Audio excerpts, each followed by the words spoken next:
Jigurudev. So today we're talking about what to feed the mind.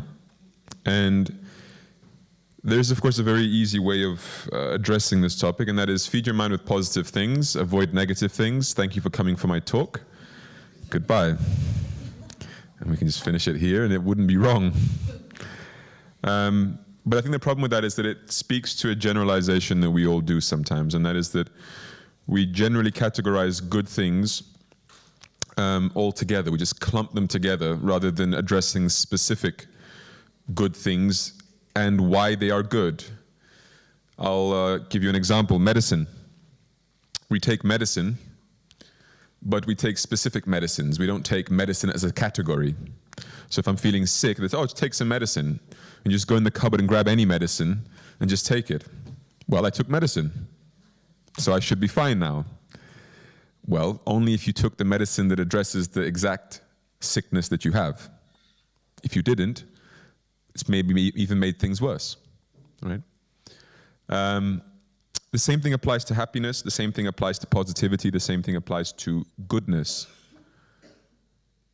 We are feeling sad, so they say, oh, do something that makes you happy. Okay. It's too vague. It's too general. It's the same example of the medicine. You may do something that makes you happy, and therefore it solves one problem that has arisen goes down, but then something else pops up on the other side because of what you chose to do that makes you happy. Maybe the thing that you chose to do that makes you happy has a side effect. And the side effect can be as obvious as, for example, if you eat too much, you have stomachache. Or it can be more subtle. For example, you feel sad, you do something that makes you happy, and it numbs you. It numbs your consciousness and your awareness from the fact that you have a problem that requires solving, because you didn't solve it. You just suppressed it with a happy thought, right? But the root of what made you sad in the first place has not been looked at, has not been assessed, analyzed, and solved. It's just been set aside and replaced by something which makes you feel good in the moment. But when that moment passes, that underlying problem remains, right? And so the negative side effects sometimes of just doing anything to feel better is that it can create a prolonged problem, it can create new problems. And so fundamentally, the only way to really solve anything in life, and the only way to really understand this question, what should I feed my mind, starts by understanding what is wrong with my mind. If I don't know what it is that I'm supposed to be doing with it, is there any kind of transformation that I'm supposed to be doing with my mind, or any kind of improvement? And if so, from what to what? What particular quality or area requires that improvement? Then I can't possibly start to talk about the solution. Unless you know what illness you have, you cannot start to speak about the medicine, right? So the first thing is always the diagnosis, always. Now, again, we can take a simplistic approach here. We all have the same sickness, desire. Therefore, the medicine is have no desires. That's not medicine. That's like telling a sick person, be healthy. Right? You go to a sick person, oh, the problem with you, I got it. The problem is, you're sick. So here's the solution. Don't be sick. And the person's going to say, wow, I see why you get paid the big bucks. I'm really happy with that, thank you. Somehow, some way, we often behave like that as well, but because it's a bit more spiritual, it comes across as a little bit more wise. Oh, you've got problems in your life. Oh, of course, it's because of your desires.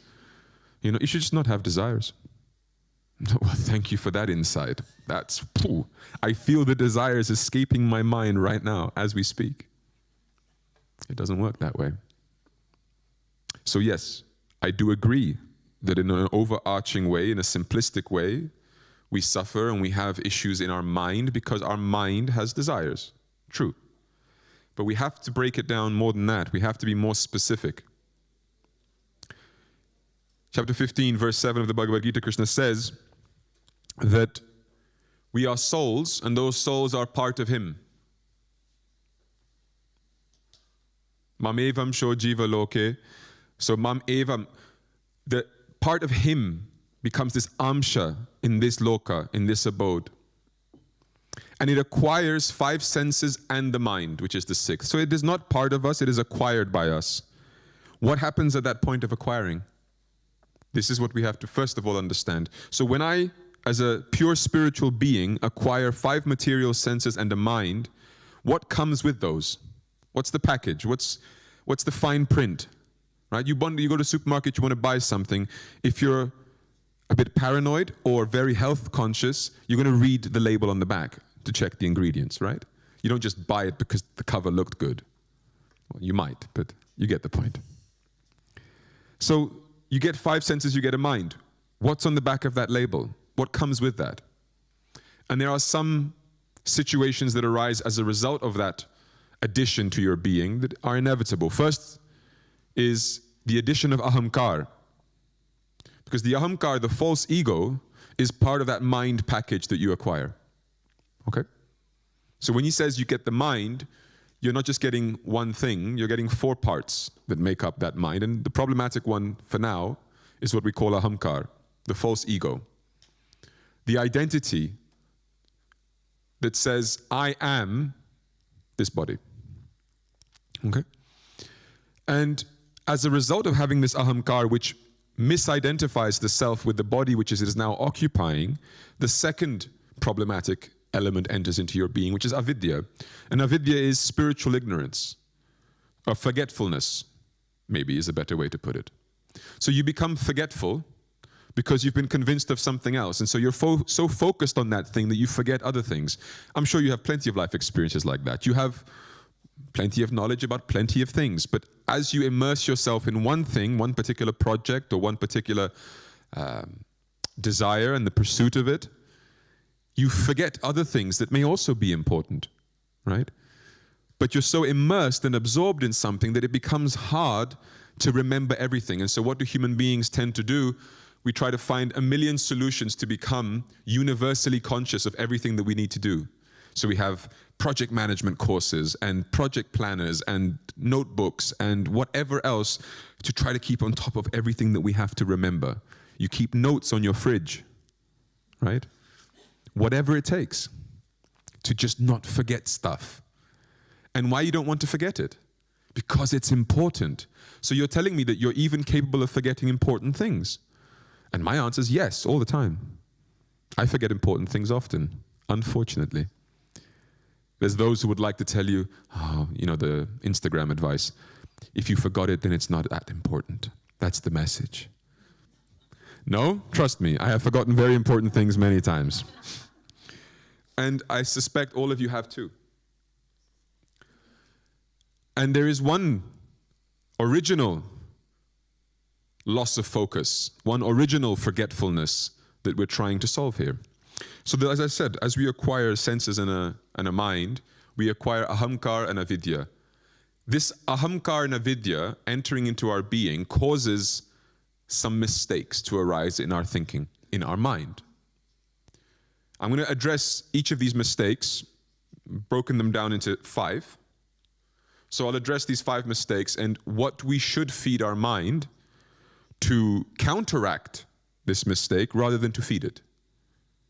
So that it becomes more specific, not just feed your mind with positivity and avoid negativity, as I said in the beginning. The first problem of this marriage of the self to the mind, senses, gaining ahamkar and avidya is forgetfulness of your true nature as a soul. Problem number 1. Who walks around this earth with constant remembrance, if not realization, but at least remembrance, that I am a soul, not a body? Very few people. You may remember it sometimes, even us. But constant remembrance is something completely different. What do you feed your mind that can help you in this, and what do you feed your mind that actively works against this remembrance? You see, anything which asserts body consciousness is working against that. Any thought or action you do which re-emphasizes the material plane of existence so not just your own body, any material reality, is in one way or another distancing yourself from that consciousness. And now that may come across as rather extreme or dogmatic, because I'm essentially saying everything that is material, if it is contemplated on, engaged with, it is ultimately distancing you from the spiritual reality of things. And that seems, as I said, extreme. But to some degree, extremity does not disqualify truth. Sometimes the truth is extreme. And there is a very easy antidote to that, and that is a concentrated effort to remember that the spiritual does not reside in one specific place, but in everything. So when you are obligated to engage with the material, which you are, Krishna says as much in the Gita, you don't have a choice whether to act or not in this world. There is a minimum degree of interaction that you'll have to have. But your way of dealing with this is understanding that I have a choice of how I interact with that minimal engagement, so to speak, which is, do I do it fully immersed in the material dimension of this engagement, or do I do it with remembrance, with the effort to remind myself that beneath that layer is spirit. My spirit is beneath my body, the spirit is beneath whatever it is that I'm engaging with. And therefore, I'm making my relationship between those elements, not between the shells that are covering those elements. And you might think, yeah, but I'm just faking it. I don't really see it. I don't really feel it. I'm just saying fancy words. My spirit is engaging with your spirit. But it always starts as fancy words.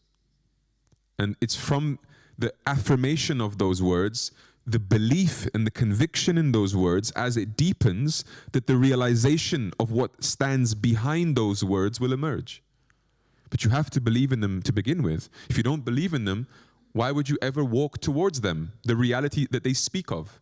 So when I say I am a soul, and you say, yeah, but do you see your soul? I'm going to tell you, no, I don't. Does that mean I should stop saying that I'm a soul? Just because I don't see it? No, that doesn't work that way. It is by repeating it to myself like a mantra. It is by affirming this belief again and again that I am slowly correcting the reason why I don't see it. And that will lead me to seeing it eventually. And is that not a worthy pursuit? And so yes, anything that you do which ultimately pushes you in the direction of material engagement at a purely material level is problematic for solving the first issue, which is you are a soul and so is everybody around you. And if you were just to remember that, how much that would change your behavior, how much that would change everybody's behavior. It is worth noting also just how much, and this will lead on to the second one, which is not so different, the second problem that needs to be solved, just how deep the rabbit hole goes the expression, which is just how multi-layered this material entanglement really is. So the second issue that I want to sort of bring our awareness to is that as we forget our true identity as a spirit, as a soul, naturally, logically, the consequent point, the second problem is that we affirm our identity as the body. So we believe that we are this physical body and mind. Yeah? You may assume it to be a logical conclusion from the first one, but it needs to be stated as a separate point. One thing is to forget you are a soul. Another thing is to affirm that you are a body. You could say, for example, I know I'm not the body, but I don't know what I am. That's valid. So these are two separate problems. So the second problem is I am this body. To think the body is yourself leads to innumerable problems. The most subtle ones, in my mind, are the ones in which you fight for the betterment, for the evolution, for the growth of that body and the identity that it holds. So I'll give you an example. If I were to ask you, are you human beings? What would you say? Yes.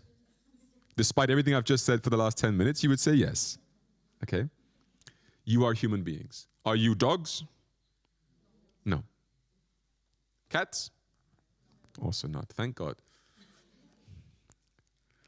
I only like big cats, not small cats. Lions and those types. So we're not dogs, we're not cats, we're human beings. We identify with it rather strongly. What else are you? Any men here? Ah. Any women? Next degree, right? First we're humans, then we are men, women, for example. Then we may speak of race. Caucasians, Asians, South Asians, Black, Latin, right? We could go endlessly here. And you'll say, yes, I am that. And then, where does it end? Nationality? So, are you Turkish? Are you Portuguese? Are you Slovenian? Are you French? Yes, yes, yes. And the further you go down these identities, the more division there is. The more separation, not the more unity. So we started with one universal principle, we're humans, right? And then it became men, women, race, nationality, and it will go on and on. Because within the nationality, are you from the north? Are you from the south? Yeah, and like this, it will continue. What accent do you have? Where are you from? What part of the city are you from? It's not just the city then, it's like the part of the city. Which exact neighborhood? Are you from that apartment? Oh, okay. Yeah, and on it goes. Age is another divider, and on it goes. But all of those just come from one original mistake. I am this body. Right? So what will we do as human beings? Very smart. We will fight for age equality, gender equality, racial equality, unity between nations, right? So what are we treating? The illness or the symptoms? We're treating the symptoms. We're not actually curing the illness that led to those symptoms. And so what is it really helping? This is the deeper way of looking at this. And it can sometimes become uncomfortable because you may arrive at the conclusion that perhaps all the efforts I've been making in those fields are not actually helpful. And I would agree, they're not. They are not. This is without even going down the road of mentioning that, by the way, reincarnation exists. And so everything you're fighting for in this life may be what you're fighting for the opposite in the next one, or the previous one. So now you're a woman fighting for gender equality from the woman's side. Perhaps you are Black and you're fighting for racial equality. Perhaps you have been discriminated in the workplace because of your age and you're fighting for equal opportunity across all age groups. And then you die. And then you come back as a white man going goo goo gaga. And are those your interests anymore? You don't care. Until you're told to care again about those things. And on it goes in an endless cycle. And everybody will tell you, but this is what we should be doing. We are helping people. You're not. You are and you're not. Because what you're doing is you're looking at a gaping wound and you're putting a plaster on top of it. Say, look, I'm helping. Maybe you washed the wound a little bit. So I've helped. But has it healed the wound? No. Has it helped close the wound? No. Is the bleeding still happening? Yes. You've just alleviated the symptoms. You've alleviated the pain, but you have not solved the problem. And this is what the first two problems that I'm highlighting come back to in the root. I have forgotten that I am a soul, and I have believed that I am a body. From there comes all the other stuff. And we care more about those things than we care about the original problem. And that's a mistake. So when we say, what should we feed our minds, which is the idea of today's lecture, it is not, how do I solve my bodily condition? How do I improve my bodily condition? It's, why do I even believe myself to be in a bodily condition? Why have I become so attached to this bodily condition? Why have I been told to care so deeply about this bodily condition? Is this all that I am? And if the answer comes that, no, I am much more than this, then that is what you need to be pursuing. The discovery of what you are beyond that bodily condition. Because that is a solution to all problems from the bodily realm. Not trying to solve specific problems within the bodily realm when we know that no matter how much you try, another one comes up tomorrow. How long have human beings been on earth? Depending on the source you take, you will have a different answer. But let's say a long time. By all intents and purposes, any objective study of history will tell you that we're living in the best time ever.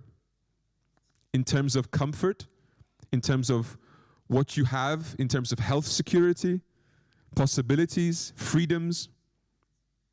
And yet, when you just speak casually with people, everybody just moans and complains that how things used to be better back in the day. And you see that that's both true and false because we cherry pick. We look at one particular thing was better, but it depends how you measure. Was life expectancy higher? No. Were there more wars happening all around the world and therefore millions of people dying? Yes. Was there famine and just lack of hygiene and all sorts of things? And the answer is yes, yes, and yes. But we've got new problems. And that's the point I'm trying to make. As you solve one, another one magically comes. This is the history of this place. And you can try to pretend it's not. And you can focus on the positivity and say, but so much progress has been made, and that is true. But with that progress, new solutions have led to new problems. And this will be the eternal condition of this place. No matter how many solutions you find, I promise you, there will be new problems that arise from it. Because of the fundamental underlying rules of this place. One, it is limited. And anything that is limited eventually reaches its limitation. Second, it is temporary. And there is one problem that we have no solution to. Everybody talks about it in movies. Immortality, right? So the expiration of yourself and everything around you that you enjoy, that inevitability has not been solved yet, except by the yogis. Listen to what I'm saying.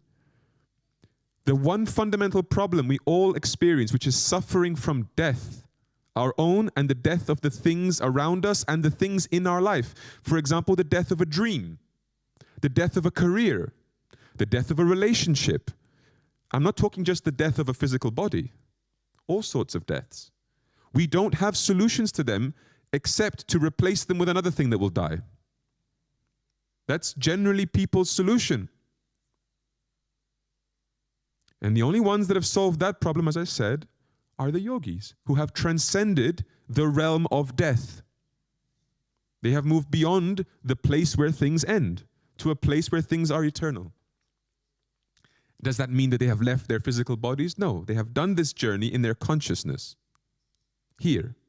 And so the body may appear to be going through the process of aging, decaying, dying, but this is just the shell. It's got nothing to do with the experience of the one occupying that shell.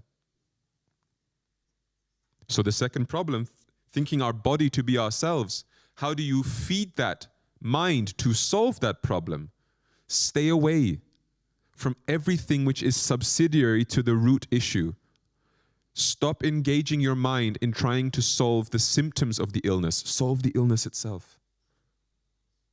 As worthy as it may seem, as much satisfaction as it may bring you to sometimes feel like you've helped somebody by cleaning their wound, I'm asking you, push yourself to not just clean the wound, but to heal it, to close the wound. And the only way you do that is by going deeper, not playing at the superficial level of the illness, but to find the cause and the root of the illness and solve it there. So what do you feed your mind? Just as I said in the first one, feed your mind with statements that I am the soul. What do you have to feed yourself in the second? I am not the body. You should remind yourself of this fact. It should be a daily reminder. I am not this body. I am not these thoughts and these emotions. Yes, I am their custodian. I look after them. I have them at my disposal. But they are not me.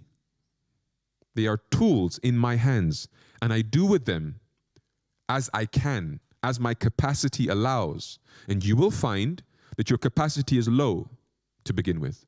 You don't have great capacity to maneuver with them and use them as you see fit. They use you more often than you use them. And that should give you, at the very least, consciousness of what needs to be done. Whether you will do it or not is a question of motivation and willpower. But at least you'll know what needs to be done.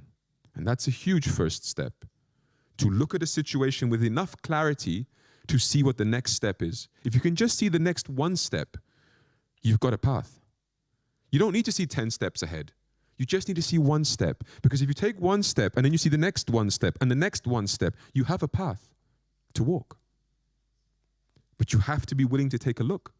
And to take a look means you have to stop drugging yourself. Telling yourself, I am this body, is a drug. We are drug addicts. Because we are numbing the truth with a lie to make us feel functional.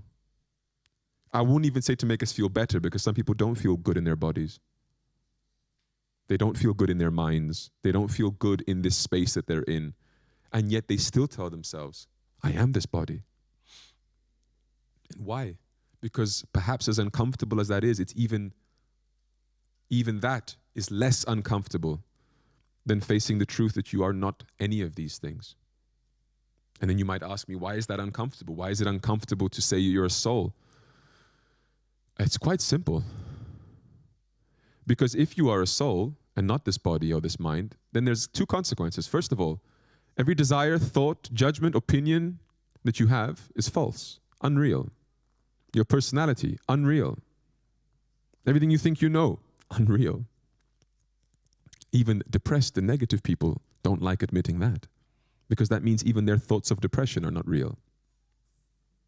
And the worst thing you can do to somebody who's upset is tell them, why are you upset? There's no reason to be upset. What happens? They become even more upset, isn't it? They want to prove to you how real their upsetness is. So they say no, and they dig their heels in. Don't you dare invalidate my feelings and my thoughts. It's one of the most offensive things we experience as human beings, when people don't validate us. And spirituality is one big path of invalidating you. It's basically sitting here saying, your body is not you, your thoughts not you, your emotions not you, your desires in the bin, your dreams not meant for you. And so you spend almost your whole life going, really?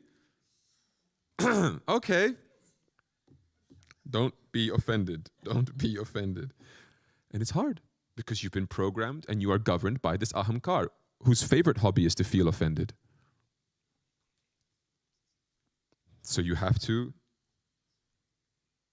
consider carefully how brave you're feeling, because it requires bravery to cure this particular sickness, like many sicknesses. Most diseases require bravery and courage to overcome. Commitment, discipline, strength. This one is no different. So as you can see, there is a causal relationship between the first problem and the second problem. First problem, we forget we're a soul. That causes an identification with the body, because as we have absence of one identification, we seek another. And so we say, I am the body. That one has causal relationship to the third problem. So the third problem that I'm highlighting to you is the pursuit of material enjoyment. It is a tendency every one of us has. We all pursue material enjoyment. Now you may sit there and say, Swamiji, please, I don't do such things. I am not trying to buy a Ferrari. I don't go for holidays in exotic islands. I don't spend my evenings with human beings that I intend to relate with. I don't do such things. I am not a pursuer of material enjoyments. And I ask you, when you shower in the morning, you want it to be warm or cold? When you go to bed, you sleep on the floor or on your nice mattress and pillow? When you go to sleep, you pull the blanket over you or you sleep in the cold? When you eat food, Do you pick the least tasty or the most tasty dishes? Don't tell me that you don't enjoy material comforts. You may not enjoy them at their extreme. True. But everybody is playing this game of pursuing material enjoyment. Everybody. You want to get the most comfortable clothes, if not the most beautiful clothes. There's levels to this, right? And on it goes. And so why is this a problem? Sometimes, religion, spirituality, it comes across like God is some sort of a dictatorial parent. When you were a kid and you're playing and then, oh, mom's home, and you have to hide your toys or hide whatever you're doing and just act like you were doing your homework or something that you were meant to do. And so God sometimes seems like this all-seeing parent that never leaves the home. Many kids' worst nightmare, right? A parent that you can't hide from, a parent that never gives you your space. Because there's all these rules. Don't do this, don't do that, don't pursue your desires, don't follow your mind, etc., etc. And now we don't need to go through all the rules of a devotee. We know what they are, and there's plenty more. What we should not do. I've even had somebody refer to God as, or Vaikunta, heaven, as a celestial North Korea. This idea that there is just a dictator in charge and that you must only do his will. End of story. And I don't begrudge people that opinion, that God can appear to be like that sometimes. But I would also remind you to step out of the mentality of the child that wants to do more than his parent allows him to, and enter into the mentality of the parent that tells the child not to do everything that it wants to do. So I ask you the first question. Are all the wishes and desires that enter into your mind helpful to you? No? Sometimes you think of doing things that you know are not the best. Yeah? Good. Imagine you had the capacity to do them. What would stop you? If you had the capacity to do every desire that comes through your mind without consequence, what would stop you? Nothing. With consequence, sometimes fear. With consequence, sometimes fear stops us. But even then, it's not a very good deterrent. If it was, our prisons would mostly be empty. Right? Our conscience will stop us. How has that been throughout your life? Your conscience, your inner voice always stopped you from doing any mistake? Huh? No. So as much as it's a nice little inner voice, helpful sometimes, not a foolproof method. And so sometimes we look back in our childhood or our teenage years, and we look at our mentors that we sometimes saw as restrictive, oppressive, controlling, and we think, thank you. I appreciate that you restricted my scope of activity, that you didn't let me do whatever I wanted, whenever I wanted. I have one innocent example that comes to mind.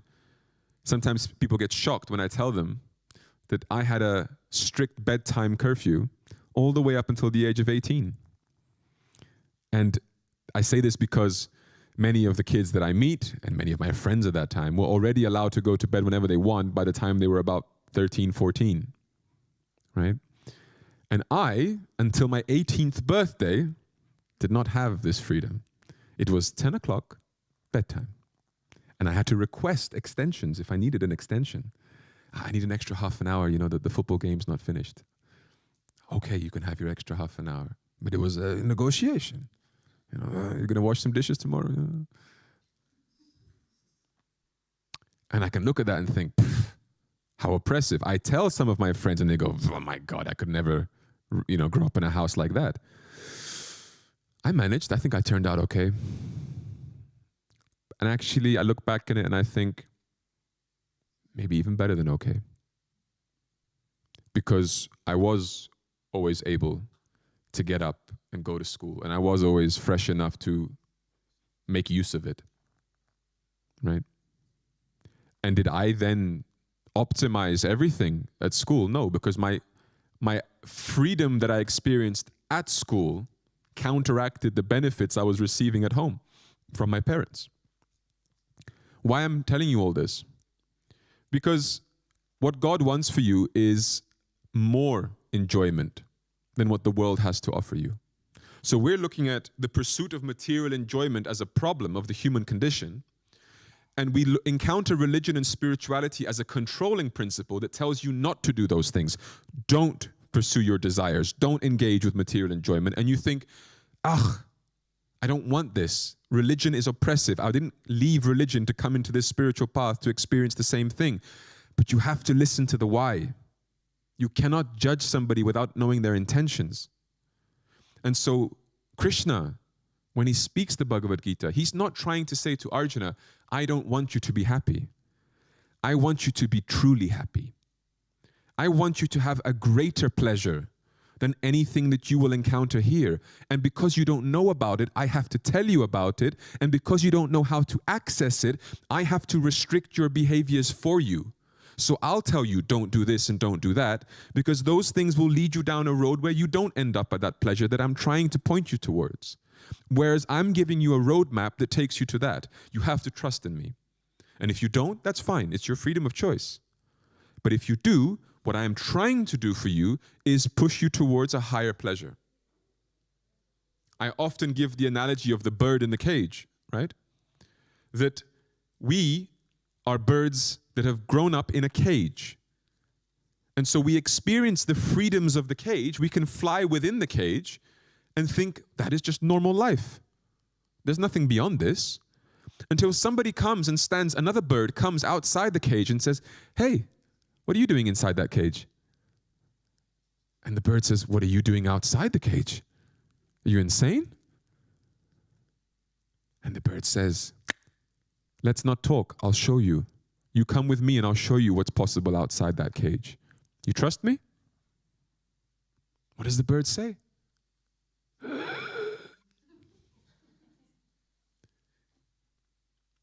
There's a few factors. If you trust in the capacity of the bird to take you out, if you trust in the experience of the bird, the word of the bird, and that's your process of gaining trust. Same thing with Guruji. He'll come to you in your cage and say, hey, I can show you another reality. You trust me? You have to make your assessment. Do I believe in his capacity? Do I feel like he has a true ability to take me outside of this cage? And if you say yes, here's what Guruji is going to do. He's going to open your cage. You're not going to fly out because you're scared. He's going to have to reach in and grab you. And when he grabs you, you're going to think, I knew it. You cheated me. No, you're cheating me. You tricked me. Because what does the grabbing experience feel like? Better? No, it feels worse than what was before, because at least before the bird could fly freely in his cage. Now he's like this. He can't even spread his wings. And you told me this was going to be better? Right? And Guruji has to stand there and say, wait, relax, patience, trust. This isn't the final experience. This is a temporary experience until I release you into the final experience. Then tell me if it was worth it or not.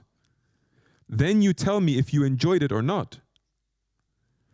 Don't criticize the method that takes you to the solution before you know the solution, before you've experienced that. You have to choose whether to trust or not. And I can understand if the bird says, no, I'll stay in my cage. Like many birds do. It's not that everybody's ready for this. And we have our reasons why not. But you understand the analogy.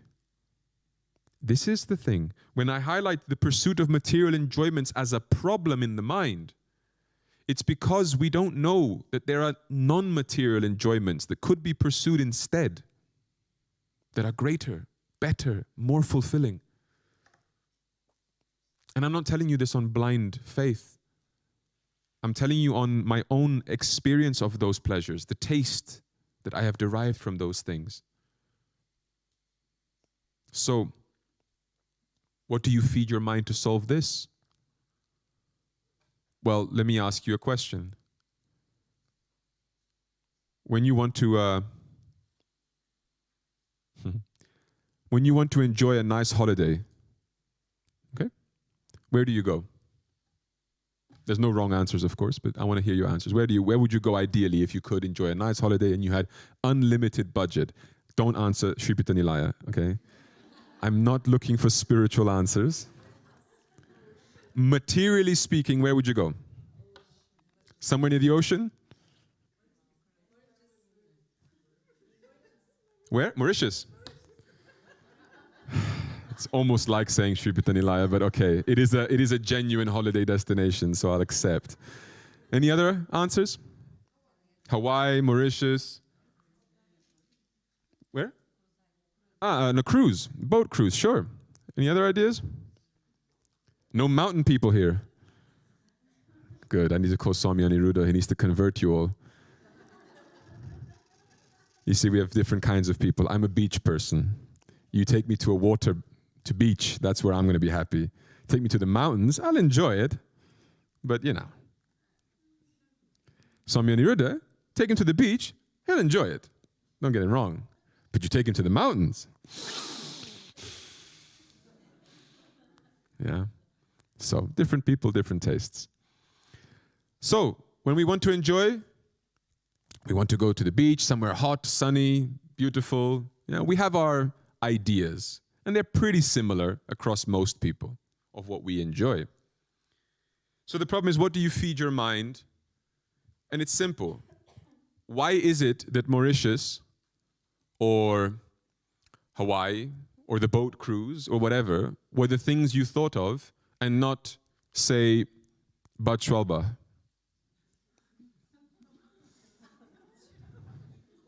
Why did you not think, I would love to go on holiday to Bad Schwalba if I had any choice possible, which is a 15-minute drive from here?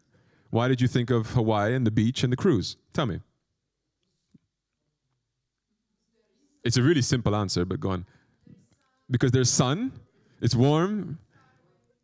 It's because it's far away. Is that the only reason you're going to Hawaii instead of Bad Schwalba? Because it's far away? Just say what it is, because it's much better, right? Because it's much better than Bad Schwalba.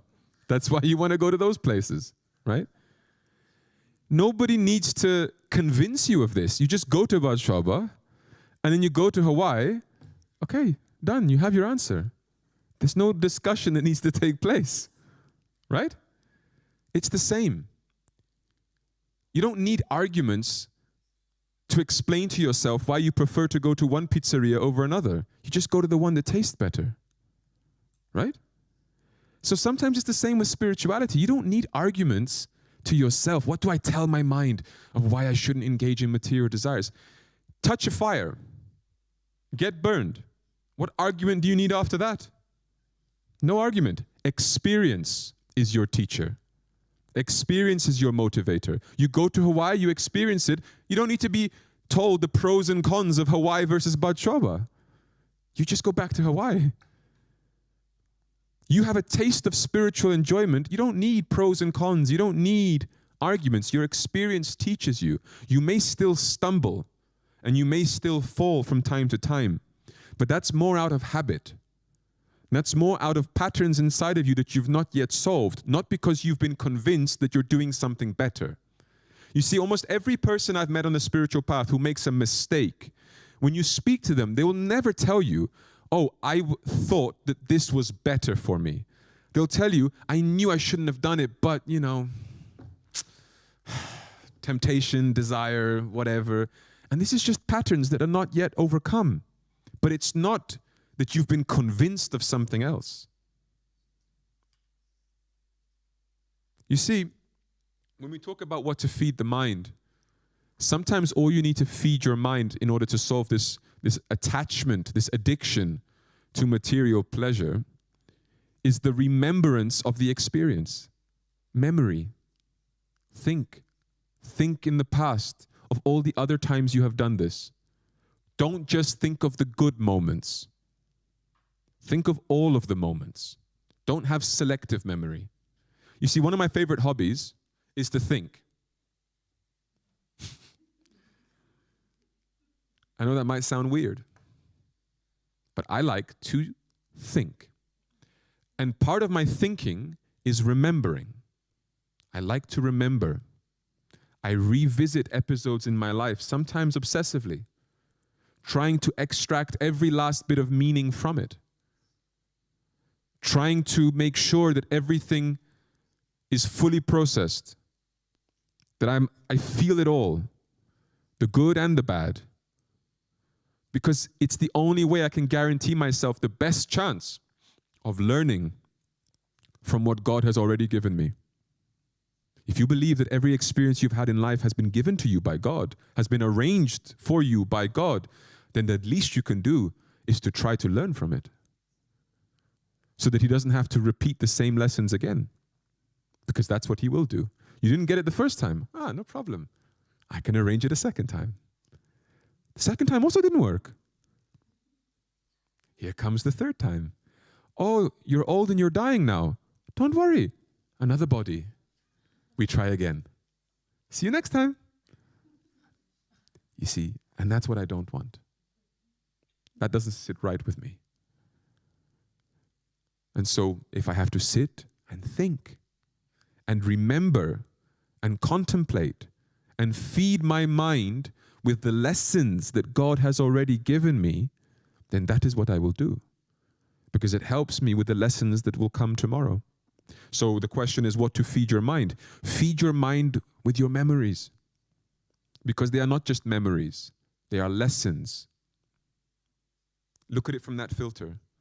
Look at the lessons God has given you in your life. And you will learn by yourself. Without a teacher, without a book, without a lecture, by remembering and contemplating. You know, sometimes Guruji says, meditate on that. What do you think he means? Light a candle, go like this, and I am meditating on the experience. No. He also said what meditation means. It means absorption. So to meditate means to absorb yourself. So when he says meditate on that, it means absorb yourself in that. Whatever it is that he's asked you to meditate on. The name of God, for example. Meditate on the name of God. Then absorb yourself in that. But sometimes it's not that. Sometimes people come to him and they say, Guruji, there was something that happened in my life, and I'm trying to understand. And he says, meditate on it. So absorb yourself in it. And what does that mean? Immerse yourself back into that situation. You have to have like a reliving of that because you missed something. So the more you relive it, the more you see it from different angles, the more you self-analyze, the more you will learn by yourself. And you know why that's so important? Because the learning you get when Guruji just looks at you and says, this is the lesson, blah, blah, blah, blah, blah. And when you look and find the lesson yourself, is A, the ability to do this now in any circumstance in any given time, not just when Guruji is there in front of you, okay? And B, the confidence to know that inside of you resides the ability to transcend the old you, the you that you no longer want to be. You have that capacity inside, but you won't uncover it if you keep having others do the things for you. And then you may say, yeah, but even Guruji? Surely he's the one that's supposed to do the things for me. Some things, yes. Other things, no. He is supposed to do some things for you, not all things, because he empowers you. He gives you the responsibility to do some things, but you have to do them. Yeah? But isn't it more better to say like you're going back into the memories to observe them and not to think about them? Because for me, thinking is already going like emotional into subject. Emotion and thinking are two different things. Look. Sure. But this is semantics. Now we're talking about words. Observe, think, emotions. The point is to immerse yourself in it with the objective of learning. And so if you have the objective of learning, I think naturally your tendency is towards observation, analysis, because you're trying to learn something. You're not trying to relive it, right? Because often what happens is we overthink things and we We just hang on to the emotional reaction of an event, and we keep attached basically, or locked or stuck in an emotional prison of sorts because of these past events. That's absolutely true. And it can happen and does happen.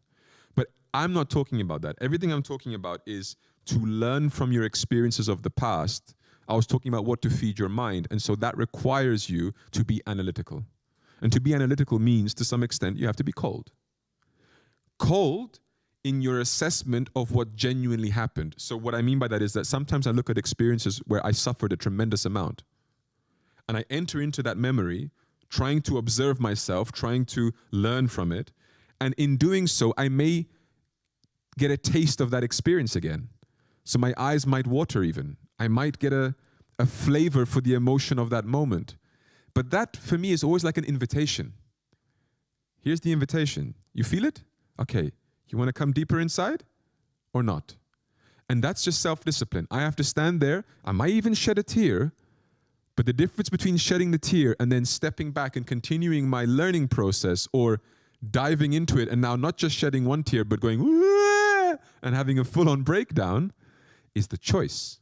And I feel like the best thing that strengthens the clarity of that process is the intention, the sankalpa, the intention of why am I going back into this memory? And as I said to you, the only reason I gave you for why you should do it is to learn. So if I'm going back to learn, then I'm here to learn. I'm not here to cry. I'm not here to suffer. I'm not here to whatever. I'm here to learn. If you keep that intention firm, then that will be your experience. You will learn from your past, and it will be highly beneficial. If you go in for any other reason, seeking comfort, seeking an explanation for why this or that happened, it gets messy from my experience. Yeah. It's a subtle science. But the question of today's lecture is, what do you feed the mind, right? And I said we needed to be objective about the problems we're trying to solve. The third problem we were solving is the fact that we pursue material desires. And I'm telling you that the biggest lesson, the biggest solution to that pursuit is the remembrance of what happens when you do pursue them. Because Krishna tells us what happens. He says in the Bhagavad Gita, the wise do not rejoice in the pleasures of the senses because they have a beginning and they have an end. So if you remember that end as much as you remember the beginning, watch how the desire diminishes. Watch how that pursuit diminishes. The reason the pursuit stays is because we always remember the good parts. We are not objective in our memory. I'm telling you. And I do it all the time. With so many things. Sometimes I stay up late at night. Do you know why? Because I remember, staying up late at night is so much fun because I have no distractions, nobody around me. I can just do my thing, no commitments, no meetings that I have to rush to. It's perfect. And you know what I forget? How I feel the next morning. I conveniently don't remember that. Because then every day when I do that, I wake up the next morning going, I regret this. Now I'm stressed. I have less time in the morning to do the things I needed to do. I'm running behind, playing catch up with my day, which is why I then need the time at night, because I'm not able to do my things. Idiot, right? And on it goes. Do you know what? I really feel like having pizza today. I really want to.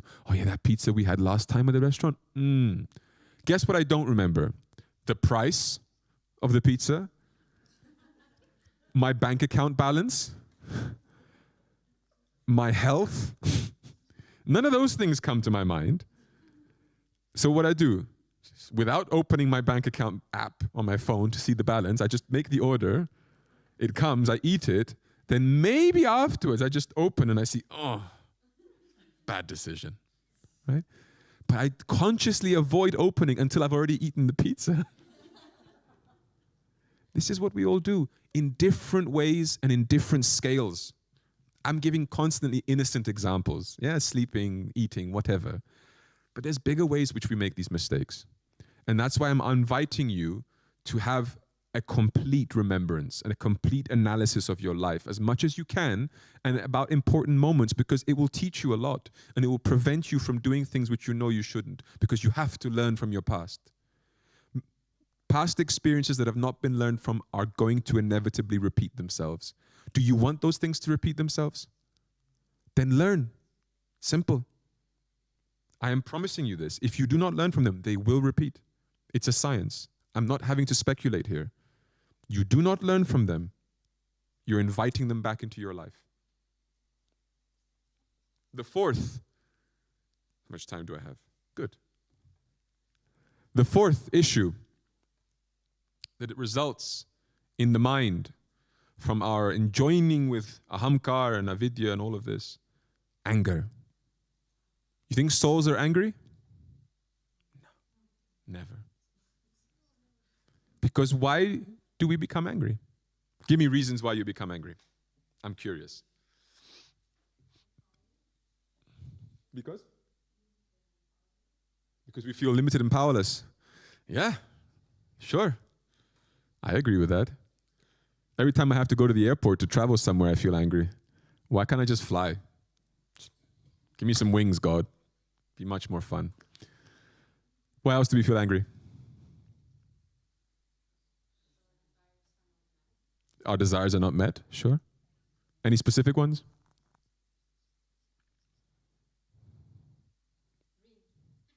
A ring. You want a ring. You didn't get a ring. Yeah. It's true, I met some people like this also.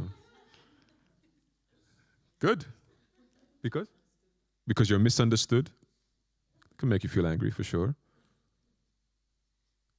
You're all very peaceful people. Or embarrassed people, one or the other. Look, I'll tell you some reasons that I get angry. When my water in the shower takes too long to heat up. I get angry when the food isn't ready when I want it to be ready. I get angry when the food doesn't taste as good as I know it could. I get angry when my friends don't give me the attention that I want them to. I get angry when my bed is cold because I leave my room and I left my window open and I come back at night and the window was open and it's all cold and miserable. I get angry when my clothes shrink in the washing machine. I get angry when 1 in a million things happen. Now you can say, but anger is a bit extreme. Yes, it is. And it's not that I get angry to the same degree for all of those things that I listed. Sometimes it's micro anger, like a little frustration, a little Sometimes it's just that. Sometimes it's just you see something, you just look away in that, or an internal little spark, little light, and that's it. And sometimes it's the fire burning inside and you're fully angry, right? But there's different levels of this. Any of those? Yes?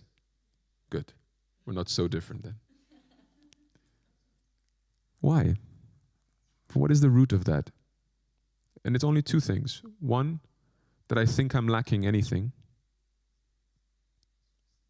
And two, that because I think I lack things, I think I need things. Those are two separate points. First, because I think I am missing something. And two, because I think I have found the things that I'm missing, which is the hot water, the nice bed, the tasty food, the friend giving attention, the whatever. And I get upset in the first place because I think I need those things. And so I get angry. But what if you don't need any of those things? And therefore all of those events happening do nothing to you because so what if the food is not ready? I don't need it. So what if the bed is cold? I don't need a warm bed. So what if the shower water is not warm? I don't need a warm shower. Would you be angry then? If you believe that you don't need those things? No. One of the first and most serious ways in which we become angry is by human betrayal, human deception, right? When trusted people lie to you, right? Makes you feel hurt, angry. But what if you expected them to do it from the beginning? What if you realized that it's not the human being that's lying to me or being deceptive? It's their mind, and minds are of this nature, unstable. A mind is unstable. It's like putting your hand under the hot water tap expecting it to be cold. Who's making the mistake? The hot water tap? or you. So the more you start to understand this, the more the anger disappears. Because you realize that the reasons for why you are angry begin and end inside of you.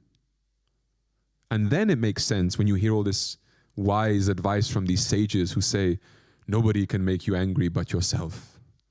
You are the cause of your own happiness and anger. Because Guruji does say that. The scriptures say that. I've given satsang recently about that. Picking those verses. And actually, that was one of the verses Guruji picked for me. So usually what happens, I'll tell you what happens. Sunday morning, I have to give Bhagavatam satsang in the temple. So around midnight Saturday to Sunday, this always pops in my mind. Oh yes, I have to give satsang tomorrow morning. Let's find a verse. And if there's somebody around me, I'll just say, give me a number from 1 to 12. Now give me a number from 1 to 30. And then another one from like 1 to 40. And then they'll give me a number and I'll find the verse. And if it's half reasonable, I'll be like, all right, I'll do this one. Done. I had the same issue a few weeks ago, but now it was like 2 a.m. already, Saturday to Sunday. And there was only one person around me. And that was Guruji. So I'm like, Guruji, give me a number from 1 to 12. He's like, what's this for? I need a Bhagavatam verse. He's like, oh. Ayo, you just pick one. I said, no, Guruji, come on, it's tradition. And he says, 11. And then, we go on. And so he gives me this verse. I open the verse. He's like, and then he starts telling me what the verse is before I'd even managed to Google it, of course. So he's telling me, and I'm like, let's see if he's right. Oh, you're right. And the verse was essentially this. Nobody makes you happy or sad except yourself. Right? Not much else to the verse. So here we are. Anger. And I'm telling you, nobody makes you angry. Neither does anything make you angry except yourself. And the reasons why, because you believe that you need those things that make you angry, and you believe that you'll be incomplete without them and complete with them. And if you were to just fix that belief, then you would understand that the cause of that anger rests only inside of you and your convictions. And if you were to have the right convictions about things, then the wrong emotions would never take over you. And anger is one of the wrong emotions. Kama, Krodha, Lobha. 3 gateways to hell, chapter 16. Desire, anger, and greed. These are your 3 gateways to hell. So says Krishna. And amazingly, you can't point the finger outside of yourself and say, oh, that anger, it's coming for me, it's coming for me. No. It's coming from me. I am guiding myself to hell.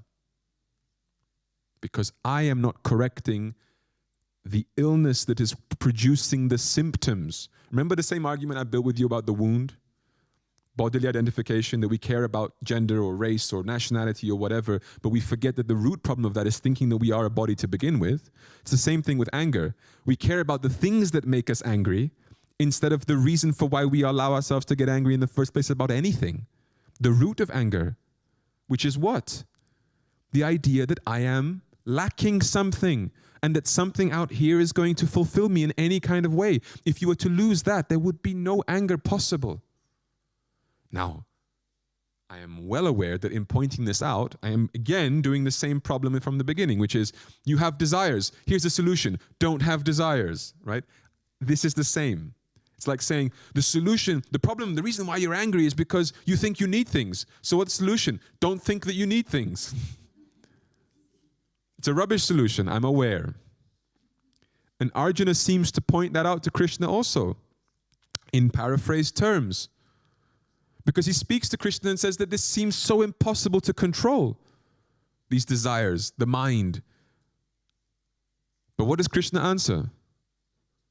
Through repeated practice and renunciation, it is possible. So the solution is repeated practice and renunciation. Practice of what? Renunciation of what? Okay. So the repeated practice of? I'll give you one great starting point. Silence. It's a good starting point.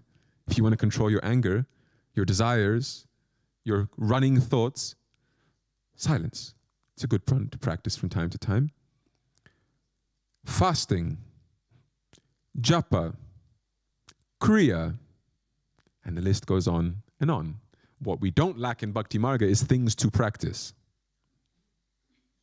Pujas, chanting, studying scripture, singing, playing instruments, more yoga, more chanting, more scriptures, more mantras, parikrama, japa walk, do some Om chanting, Babaji Surya Namaskar, mudra, level 1, mudra, level 2, mudra, level 3, etc., etc.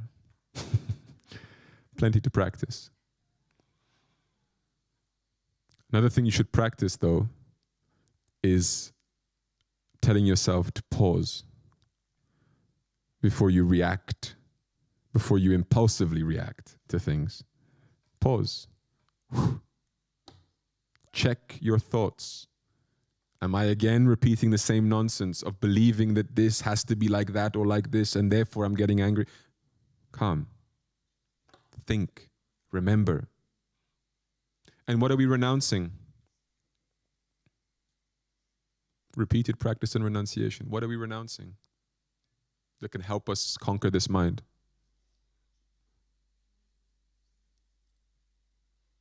You're renouncing the sovereignty of that mind. And what that means is the ability to let that mind decide what you want to do. You have to renounce that, meaning you have to tell yourself all the time, no. No, mind. You don't get your wish today. Like you have to tell a naughty child, no, not today. I want to go to the store, I want to get chocolate. No, not today. Guruji gave a really nice tactic for how to do it. No, really, really. He was giving a satsang and I thought, oh, you've been really helpful today, Guruji, for once. And you know what he said? Because usually he just sits there and says, oh, useless, you're all useless people, just chant God's name, love him even at 1% like the saints. And then you just walk away feeling like, oh, you're right, Guruji, thank you, but... So this time, it felt like he had a bit of empathy for human beings, and I liked it. So in this satsang, he sat there and he said, if you just tell your mind no, no, no, and no, it will rebel. It will rebel. It will fight back. And you will lose. So you have to be smart. You have to tame it like a wild horse. You take a wild horse and you just tie it up. No, you will break it. You will not tame it. Right? And it will lash out. It will be more dangerous. You have to slowly rein him in. And he'll want to go back and you insist. But every once in a while, let him go again. Every once in a while, you give him a little bit of freedom. Let him enjoy some, but then you pull him back again. He wants to go, no, you resist. He wants to go, you resist. He wants to go, you resist. He wants to go, let him go again. And slowly, you will see how much the horse becomes comfortable being here and not out there, resisting the urge to go out there. How much more he starts to trust you, how much more he doesn't feel the need to go out there. And so the resisting starts to stop. At one point, you won't even need to tie him up. You just call him and he'll come. And he won't run away anymore. And then you've tamed him. So with the mind, it's the same. You show the mind you want to control it. It will say, no, no, no. And it will try to run. And you tell it, no. It will fight even harder. You tell it, not now. Not now. And later you give it some freedom. Then slowly, gradually, it begins to trust you. And gradually, it will start to change. And gradually, it will tell you, okay, actually, I don't need that stuff so much anymore. It's not that great. And I've often felt that with people, and it is with kids primarily, but adults are just taller kids. That we're not so different with, sometimes the more somebody tells us we can't do something, the more we want to do it, isn't it? And then when somebody finally says, oh, look, if you want, you can. Then we just, actually, I don't feel like it. Our true nature comes out, which is that often we don't want to do these unhelpful things. But we do them because we have a claustrophobia of sorts. We don't like being restricted because we don't understand the purpose of the restriction. And so we try to break free because the tendency of a human being is to be free. We just misguide that tendency. Just like the tendency of a human being is to love. We have an urge, a call from our soul that says, love. And we're like, yeah, love. And then we start loving and start getting hearts broken and start getting all sorts of messed up. And we're like, but I just wanted to love. And it's like, yeah, that's fine. The call was good. The impulse is the right one. It comes from the real space, but it passed through some filters that misinterpreted it. The same thing. Your call to freedom is real. It's authentic. It's good. It comes from your soul. It wants to be free, but you're expressing it in the wrong vehicle. You think freedom is to do whatever you want, how you want, when you want here. That's not freedom. Freedom is to be able to control yourself 100%. That's freedom. Because you're actually free to do what you want when you want it. If you can't control yourself, you're not free. That means that whatever it is that wants something is controlling you. Your mind, your sense, your desire, whatever. And that's the biggest sarcasm, the biggest irony of the whole thing is that somebody says, my ability to do whatever shows how free I am. Your inability to not do it shows me how unfree you are. It's because you can't stop yourself from doing those things that you're not free. If you are truly free, then you can be free to have it or not have it. So the challenge for somebody that says, look, I can travel anywhere in the world I want, is say to them, okay, can you stay somewhere and not go anywhere? Can you do that? Why would I want to do that? I'm free. Clearly not. You understand? The perversion of freedom that we create in our minds. So, the fifth problem that arises in the mind that we need to solve is considering the death of the body to be our extinction. That when the body dies, we're done. Right? Now, of course, I am standing in the hallowed temple of Shree Peetha Nilaya with the great devotees of Paramahamsa Vishwananda who have no such beliefs, of course, and whose behavior 100% matches this belief. Right?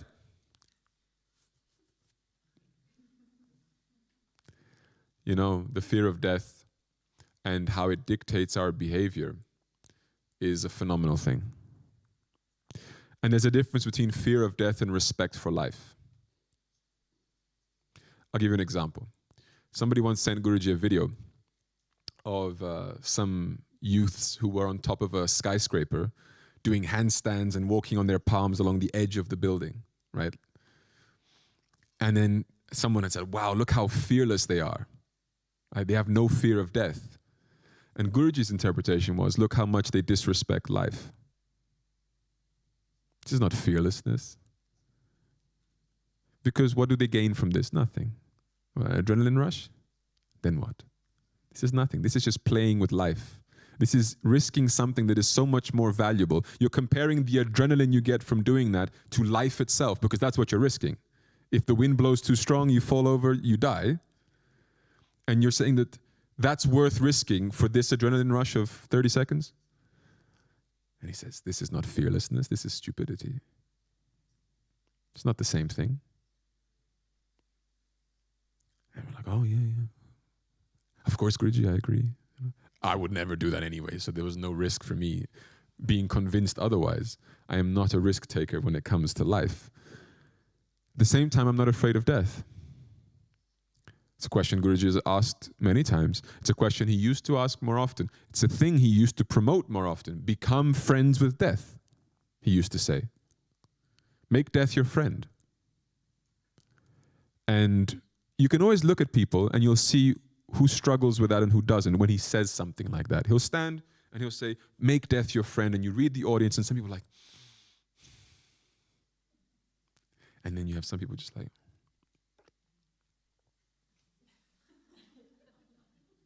and you see it, you feel it. They're thinking of all the things that they're not ready to let go of, all the things that they have not accomplished and they need to accomplish. They're thinking of the fears and the anxieties, and all valid. But death is inevitable for one who is born, so says Krishna. Just as birth is inevitable for one who has died. And the wise should not mourn for that which is inevitable. Easy to say. If we would not believe that our body's death equals the extinction of ourselves, then a lot of human behaviors would be different, don't you think? How much care and attention you put towards longevity, health-wise, appearance-wise, career planning, life planning, right? And Guruji always has a counter-argument to this, and his counter-argument is, do you know when you're going to die? So when you do something like life planning, like I'll split my life into stages, and I'll do this now, and then later I'll maybe do a bit of this, and then eventually that. But what if death comes tomorrow? And you see, what that means is not that he's threatening you with death, it's that he's threatening you with not being ready for death. That your mindset is wrong. Your mindset is attached to this place. And he said, what you don't want is that when death comes around for you, that you have unfinished business here. That you don't want. And so your mentality might be, well, but then how can I build things if I have to be always ready to finish at any moment? And the answer is not whether a project is unfinished or not. That's not what he means. It's unfinished here. Are you at peace here with letting go of anything in this place? That's unfinished business. So you may die in the middle of building a house, or in the middle of a project, or in the middle of whatever, but that doesn't matter. What matters is if there is an attachment in your heart and mind towards that particular thing. Are you ready to let go of that? Because if you're not, you will come back. Out of respect for you. Because he will respect your wishes. You don't want to let go of that? I respect that. Then I will bring you back so that you can continue. I respect it. He doesn't go against our wishes. And I've always said, in one way, God is not a spiritual Father Christmas that just gives us whatever we ask for. In another way, he really is. He really is, actually. Because what we die attached to is exactly what he sends us to. So how is that not Father Christmas? He gives us what we want. The problem is that sometimes we regret what we want. We regret what we're attached to. We're not even conscious of what we're attached to sometimes. Complicated.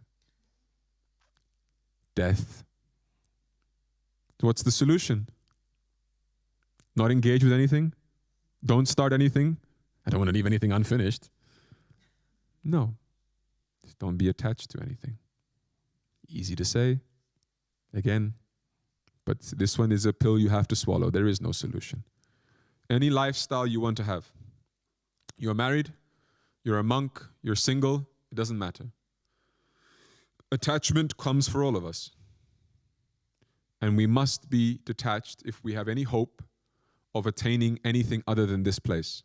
Because attachment is a very simple principle to understand. It is best understood visually. Visually is the best. You know, have you ever seen a Hindu marriage? Navaratri with Guruji, you ever seen? What happens between the bride and the groom? They put rings on each other? Sometimes.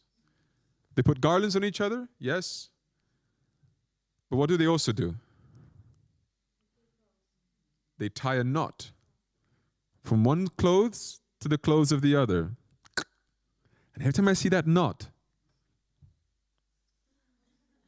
I look at it and I just think, danger. Garland is individually worn.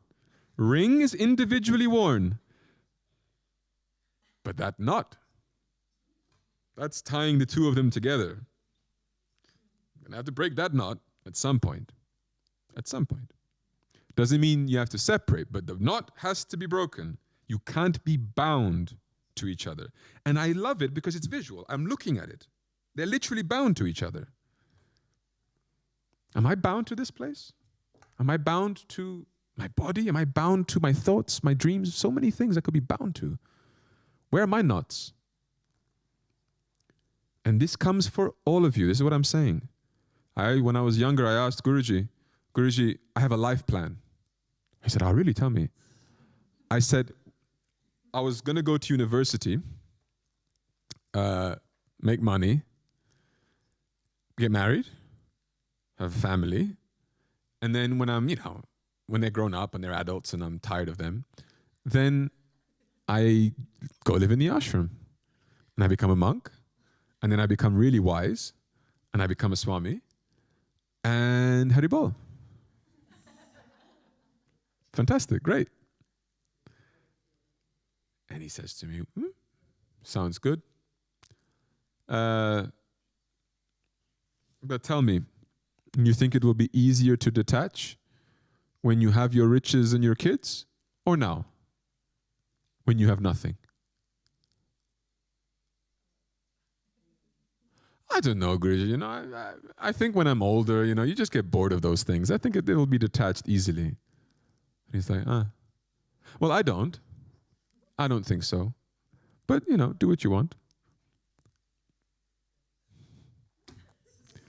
I felt really confident to pursue my life plan at that point when Guruji says, I don't agree, but, you do you, right? And of course you think about it.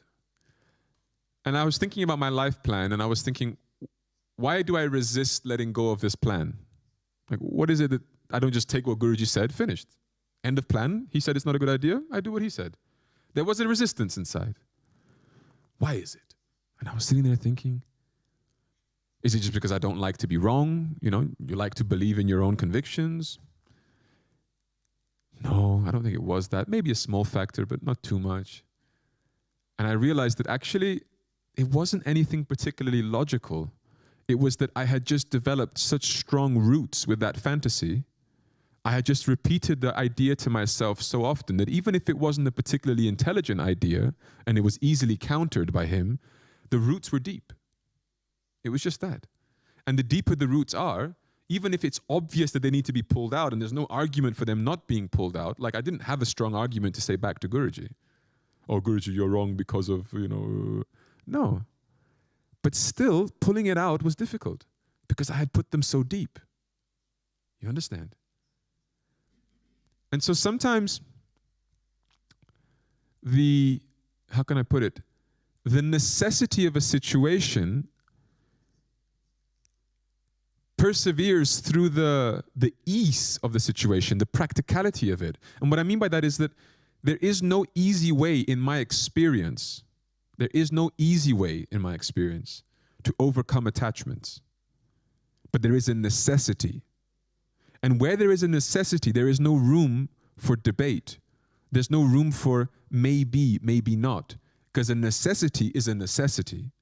And if I recognize the necessity to get rid of the attachments, it's a non-negotiable. And when it becomes a non-negotiable, it means that whether it's easy or not is irrelevant. Easy or not is only a consideration when I have options. If I have multiple options to take, multiple paths, then sometimes I sit and think, okay, which one of them is more doable? Which one is more practical? Which one am I going to struggle more with? Okay, I'll take that one. But here, I'm going to tell you frankly, you don't have an option. And any option you think you have is illusion. Nobody has entered into the gates of Vaikuntha with attachment for this reality. Nobody enters into the heart of God when their mind and heart are elsewhere. It does not happen. You enter into the heart of God when your mind, soul, body, spirit, heart are only focused on Him.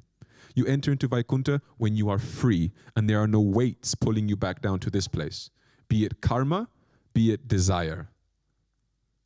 Sometimes people think, oh, if I'm free from karma, I will not be back here anymore. That's not true. Karma is only one of the things which makes you come here. But the other, the more dangerous than karma even, is desire. Karma is stuff you did before that's pulling you back. Desire is stuff you want to do in the future. So you may have finished all the karma from the past because very holy. But But now you have hopes and dreams for tons of things you want to do in the future. You think that's not going to pull you back? 100% it will. 100% it will. You need to become detached. I'm not going to stand here and tell you how to do it. It's not my place. The fact is that we are all very different. And what attaches one person may not attach another. Attachments are varied. But you have to be honest with yourself. I wasn't honest with myself when I was building that fantasy. Guruji was kind enough to be honest with me and tell me frankly, I'm not saying you can't do your plan, but I'm telling you, if you think it's going to be easy, you're wrong. You're better off if you have this ambition of letting go and attaining God, because he asked me, what do you really want? And I said, in the end, I want God. He said, okay, if that's what you really want, you have to understand the qualifications. To have him, no attachments. Now, how you get to that point, up to you. But if you want my advice, it's not through that way. You're making it much harder for yourself if you go down that road. I don't say impossible, but I wouldn't do it.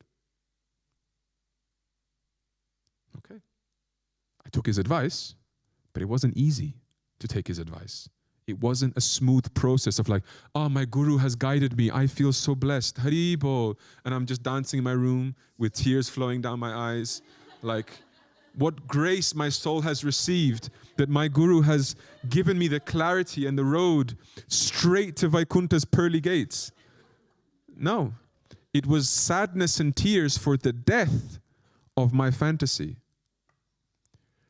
It was tears and misery for the death of my illusions. There was nothing to celebrate. And yet I had made the best decision in my life. What a paradox. That you take the right road, but you feel miserable. Because it's a part of you that's dying, that needs to die, so that another part can emerge. It is the right choice. It is the right decision. There is no doubt about that. But it doesn't mean it's always going to feel wonderful. And if you would accept that, you might embrace that more. And you might just not criticize and judge yourself for going through that, because it is inevitable. You have built a construct of who you think you are over lifetimes, and you think you're not going to shed one tear when that person dies? Have you ever cried when somebody dying? Okay. Why would you not cry when you die? The you that you thought you were. The you that you built up inside of you for God knows how long. Do you know how long your desires have been inside of you for? You don't know. Maybe you're carrying this from so many lifetimes. And then here comes God, smacks you in the face and says, not good for you. And for some reason, this time it lands and you go, okay then, I won't do it. And you start to cry because you realize, I'm actually going to kill it now. I'm going to let go of it. This thing that I've been believing in, hanging on to, dreaming of, working towards, and I'm just going to let go. Sometimes life does it to you, right? You want to let go of something, you can't. And then that thing runs from you. It's a bitter pill to swallow. And dangerous, because you didn't do it. So you didn't accomplish anything. The attachment survives. And you can always point the finger. They left me. They did it. When you knew from the beginning that you needed to do it yourself, you just didn't have the courage. It's not easy, the topic of death. And yet, is it not a part of our existence? It is. And I've said it before, I say it again. Before your body will die, you will die 50 times in your own mind. Versions of you that have come and gone. I am not the same Revati today that I was 1 year ago, 5 years ago, 10 years ago. They have all died. Those versions of me have died. I have cried for some of them, others not. Some versions of myself that died, I celebrated. Great, good riddance. And some I have cried because of how attached I was to them. And each one of those was a preparation that maybe one day when the final death happens, that I will not cry out of attachment and misery, but I will see the necessity of it, the beauty of it, and I will be free to go where I need to go. And that's the goal, no? To go where we're meant to go. But for that you have to be free. And you don't hope blindly that in the last second of your life you'll suddenly become free if you have not worked for that throughout your life. If you have just made more and more knots, so you're standing there with a sari with 10 knots in 10 different directions instead of just the one, and then comes the time of your death and you go, okay, scissors, cut them all and be like, free. Yeah? Good luck. It's not going to happen that way. So be careful not to make new bonds. How many times Guruji has stood in this room and said, people come together in life, yes, to finish their karma, not to produce more. You come into certain situations in your life to finish those cycles, not to initiate new ones. How many understand that and actually follow that? We hear it.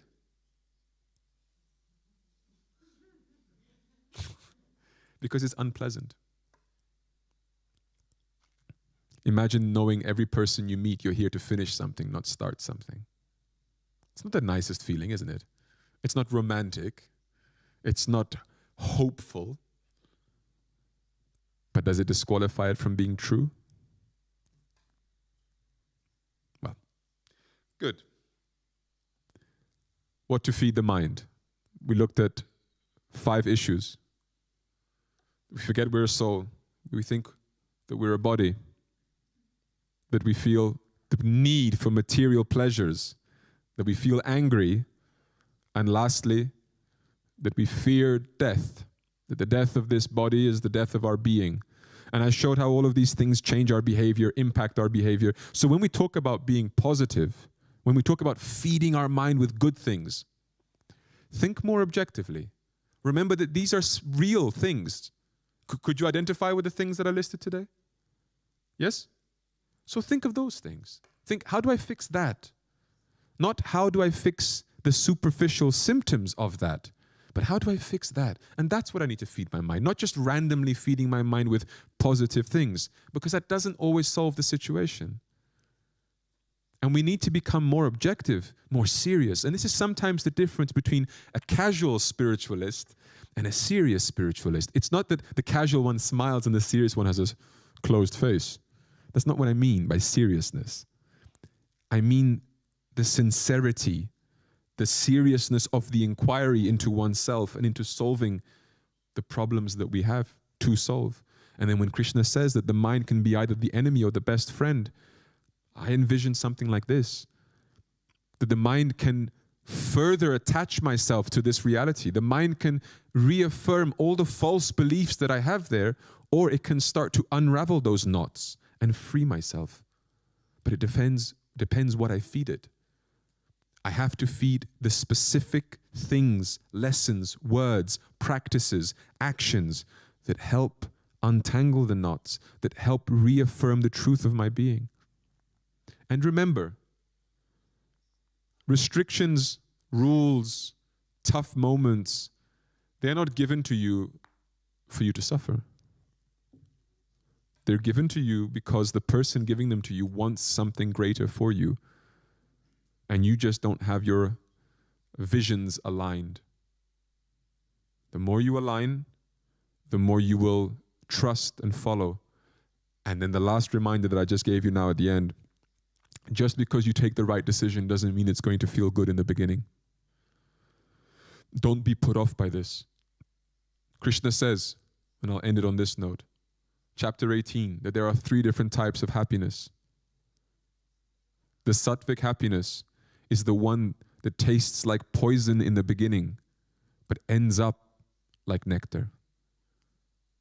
Whereas the rajasic happiness is the one that tastes like nectar at first, and then ends up like poison. Tamasic, we don't need to talk about that here.